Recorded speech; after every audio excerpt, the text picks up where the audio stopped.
Now on CoastTV News. Biden's cancer fight. President Biden is towards the top of that scale. Local experts break down what it means and why his diagnosis could shine a spotlight on early detection. Cave neck closure. How long one of the main ways into Milton will be closed. Clearing the benches in Ocean City. This ordinance is about public safety. The balance to keep the boardwalk clear without leaving the homeless behind. This is CoastTV News at 6. The former face of the nation now facing cancer. Good evening. I'm Madeline Overturf. And I'm Charlie Sakaitis. Welcome to our News at 6. We begin tonight with former President Joe Biden's prostate cancer diagnosis. We heard from local doctors and a survivor who's been through it. But first, what Biden is saying today. The former president writing, quote, "Cancer touches us all. Like so many of you, Jill and I have learned that we are strongest in the broken places. Thank you for lifting us up with love and support." According to NBC News, Biden sought care after experiencing urinary symptoms. He was diagnosed with an aggressive form of prostate cancer that has spread to the bone. In a statement from Biden's office, it says the cancer is hormone sensitive and can be managed. Biden and his family are now reviewing treatment options with his doctors. On your screen now is the former president during one of his many trips to the coast. The Delaware native is the most prominent person battling this terrible disease right now, but certainly not the only one. Coast TV News reporter Emma Aiken is in the newsroom. Emma, you spoke with a doctor who has seen cases just like Biden's. Maddie, Chesapeake urology doctor Mark Edney tells me prostate cancer doesn't typically cause symptoms early on. He says he's seen similar cases that have gone a variety of ways. And even with this category, Edney says he's seen many patients do very well for many years given appropriate treatment.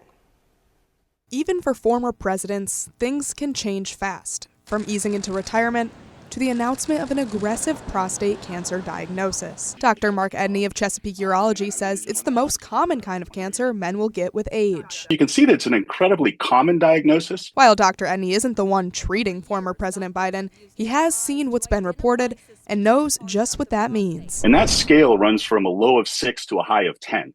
And so you can see at a 9, President Biden is towards the top of that scale just in terms of how the cells appear under the microscope. Still, Edney says it's too early for any concrete predictions. I've seen in my practice in 20 years, men with Gleason 9 spread to the bone have a fairly active course, a rapid course. I've also seen other men with Gleason 9, even metastatic, live several years with excellent response to treatment. We just don't know where he's going to fall on that spectrum. Erica Narducci with Cancer Support Community Delaware says this can be very challenging not just for the patient, but their family as well. The emotional journey is for the caregiver and the loved one as well as the person going through the cancer. And for someone with a former president's stature, she hopes it can help spread awareness. We also hope that they will speak out for better treatments for what they're receiving for their cancer. Also for screening, especially prostate cancer. It's very easy for men to be screened with a PSA blood test. At 82 years old, the former president's health has been its own story for years.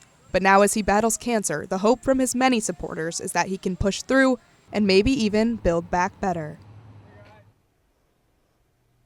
Dr. Edney says he recommends that all men start to get screened between ages 45 and 50 and to make it a regular habit because you won't be able to rely on seeing symptoms.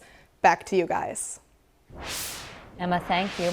If you didn't know, our chief meteorologist, Paul Williams, is a prostate cancer survivor himself. I sat down with Paul to discuss what the president will encounter and that President Biden's treatment will most likely be similar to Paul's.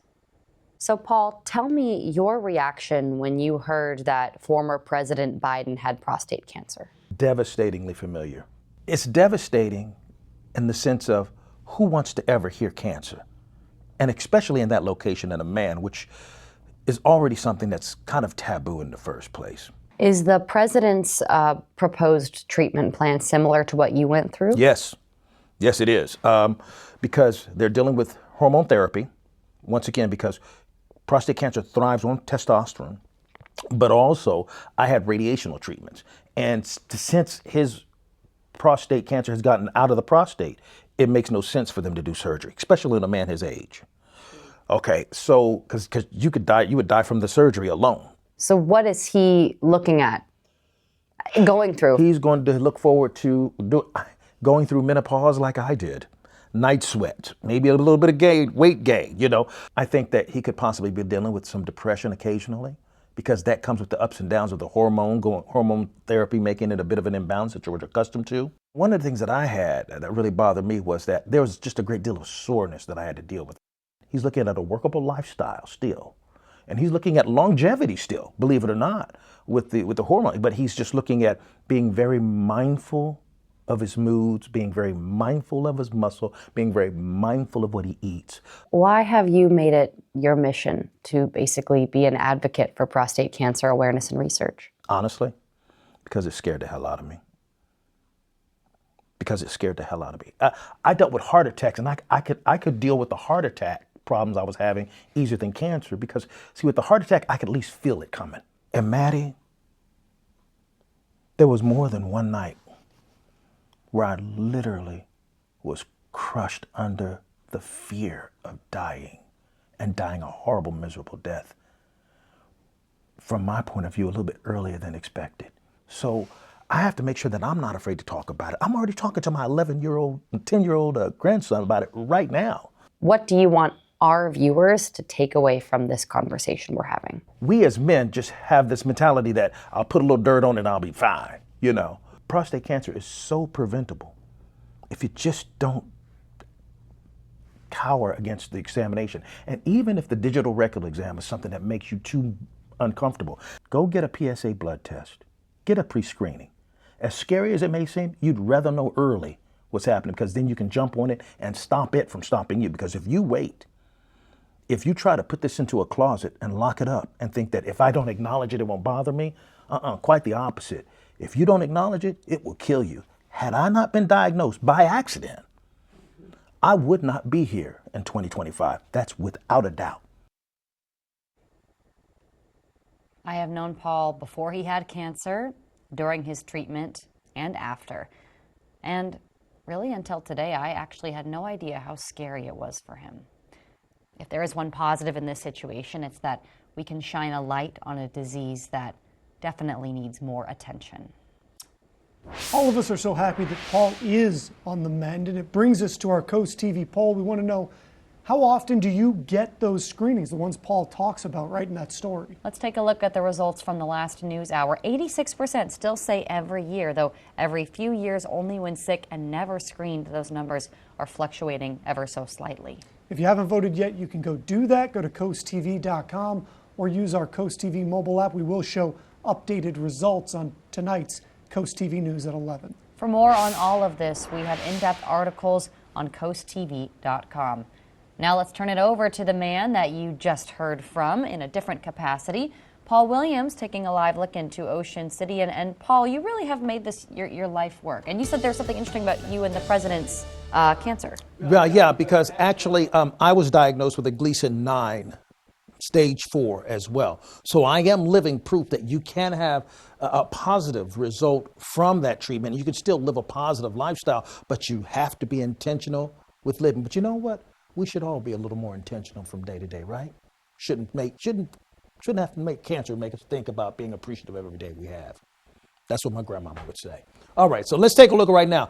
Today, we are intentional and just enjoying a regular day. No storms, no tornadoes, 60 degrees in Georgetown as well as Ocean City, then 77 degrees. Just a normal day, 77. So when I say normal, I'm talking about really normal. Now, Wednesday, not so normal. We'll talk about that in detail in a moment. Till then, back to you.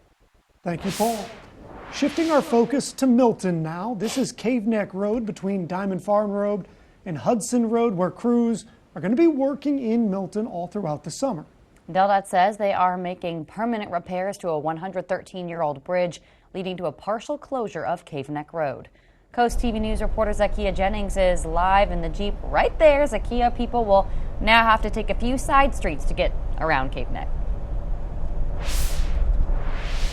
Maddie, I'm heading west on Cave Neck Road, getting ready to take a left turn onto Hudson Road. Now, if you take a look here, Getting ready to make that left turn soon at this stop sign, and once you head down Hudson, you're going to carry on down there a little bit, and then you're going to make a right onto the next detour road. You can see in front of us now this road closed through traffic sign. We'll make this left, and further down on the right is Walker Road. That'll be the next detour road that leads you out to Cave Neck. DelDOT says they looked at the best possible time frames to get this much needed work done. There's never a good time to do construction or close a road, but again, taking things into consideration like the school year, things like that, it was really what prompted us to move forward with getting this done. McLeod says DelDOT wanted to avoid any further issues to the bridge that would then result in an emergency closure. Live in Milton, Zakia Jennings, Coast TV News. New at 6, the town of Ocean City rejecting U.S. Wind's $20 million investment to support local commercial fishermen. That's the company that wants to build offshore wind farms here. Mayor Rick Meehan says, quote, just as we have stated that Ocean City is not for sale, the Watermen's Association has clearly responded that they are also not for sale, end quote. U.S. Wind says the money would go to grants and harbor maintenance. And we have a lot more news to get to this evening. History in college softball, Greenwood's own dazzles in Liberty's shocking upset. Tomorrow isn't a problem in avoiding the wet stuff, but we will have a problem by Wednesday with a rainy Wednesday in store. I'll show you what I'm tracking when we return. First, what Ocean City plans to do with personal property being left in public places when we're back in just 60 seconds. This is Coast TV News at 6. Spending time with your family along the boardwalk, but you might run into personal property scattered about. And tonight, the Ocean City Council has plans to clean those areas. Coast TV News reporter Kevin Zapay is live in OC. Kevin, this ordinance would restrict personal property being left in public areas. Maddie, Charlie, if approved, this new ordinance would not allow people to sleep or keep personal property in public areas for over 24 hours. Now, we talked to some people here in Ocean City who told Coast TV they believe this is a good idea. With a handful of events that have already come and gone this year, Ocean City's now getting the wave of vacationers ready to enjoy their time along the boardwalk and the beach. But some benches have been taken up by people's personal property, something Brandon Staley says should be open for vacationers. The people that are touring here, spending their money here, most definitely.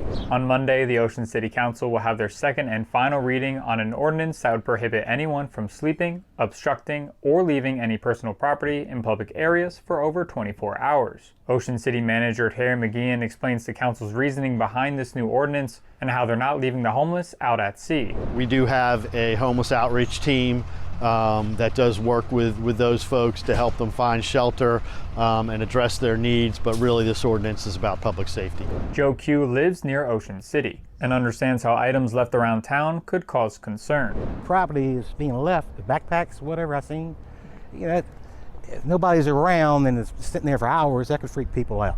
Ocean City has always been a family town, and they try to do the best to keep it a family town. Stanley and Q believe this could be a good change, as long as the town prioritizes finding a place for the homeless to stay. Now, the Ocean City Council will be reviewing this proposed ordinance tonight and will decide whether or not to make it official. I'm Kevin Zapay, live in Ocean City, Coast TV News. Here's a look at your golf forecast. Listen, tomorrow, not such a bad day to go out on the links, to be quite honest. We're looking pretty good, to be quite honest, and we're going to have temperatures in the 70s, but it is going to be a little bit on the breezy side, so augment your slice, you know?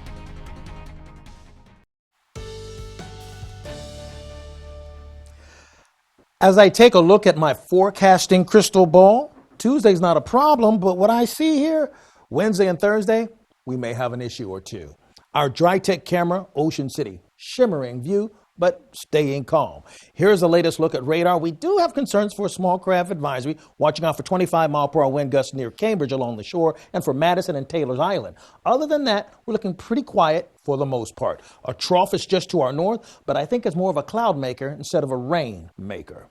Winds right now out of the north, gusting up to about 22 miles per hour as we stay in the 70s right now for most locations. 72 in Milford, 73 Laurel and Delmar, 72 degrees right now in Dagsboro.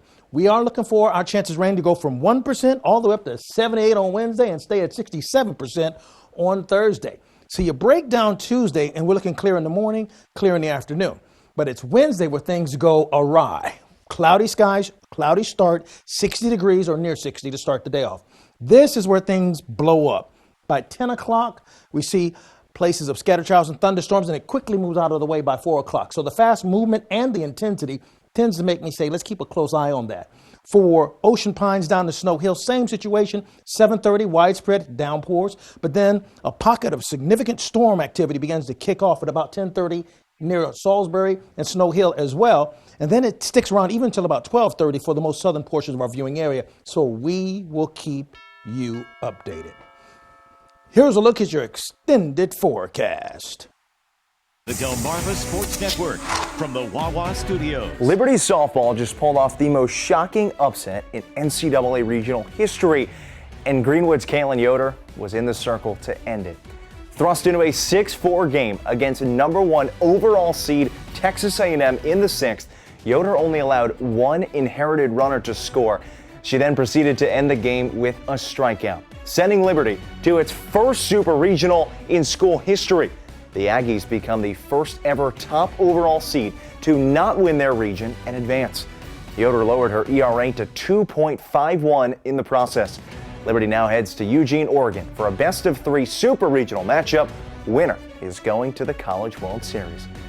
Meanwhile, the Orioles' search for their first win post-Brandon Hyde continues tonight.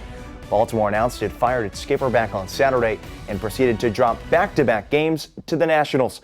Washington took 5 of 6 from the O's in this year's Battle of the Beltway.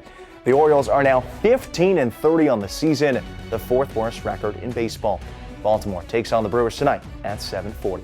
The Phillies also play later tonight at 8:40 in Colorado. That'll do it for sports.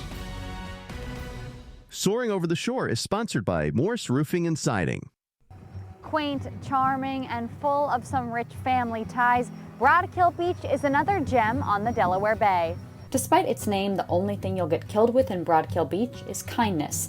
It's a tight-knit community, and with gentle bay waters, the beach is perfect for young families.